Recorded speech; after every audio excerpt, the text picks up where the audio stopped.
I mean, I think like at the end of this day, this is their livelihood. This is their job. This is what they love to do and what they want to do. So obviously they want to go back to play. It's just a matter of figuring out what's the safest way to be able to have a season where, not only are the players and coaches and staff and essential league officials safe, but also their families and friends who they might interact with.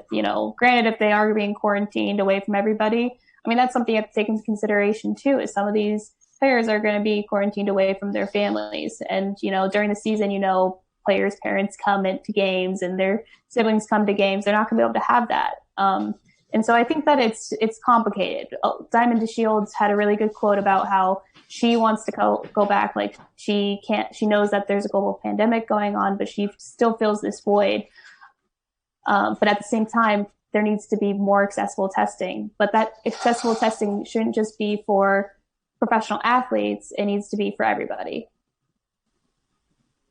Right. I think that's a big part of it, is there's all these really advanced plans around how they can restart leagues by testing people every day or whatever it is. But if not everyone has access to that testing, how do you justify professional athletes being tested every day? It's a whole can of worms there.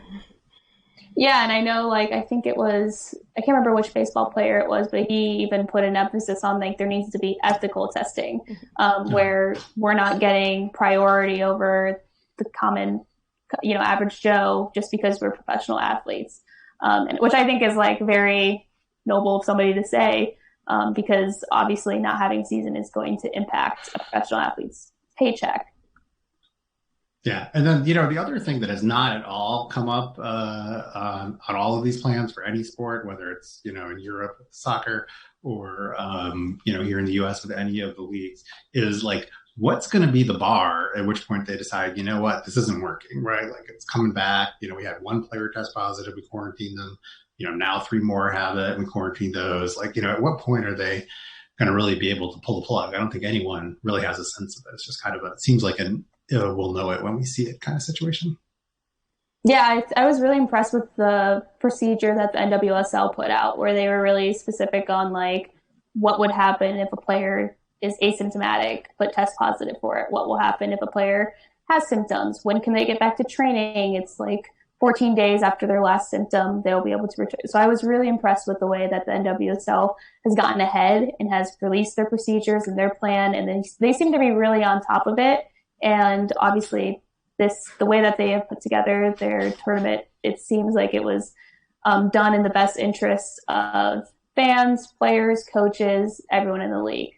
Yeah, but if 10 people get, following that procedure, test positive, I wonder if they're gonna feel like they just need to shut the whole thing down. And if it's not 10, is it 20? Where is that? Mm-hmm. I think it depends on the team. If is it one team, or are several players on different teams? When did they test positive? How quickly were they able to quarantine? I think that there's a lot of factors, and I think it's hard to say. It'll just depend once things start going and we see whether or not it spreads or it kind of gets contained. Yeah, that makes sense. And I think the NWSL has, I think, been really good about it, though. They've outlined that plan. They've said that even if players choose not to play and don't feel comfortable playing, that they're still going to be paid. So I think, in general, this is a solid plan that's in the best interest of everyone, it seems.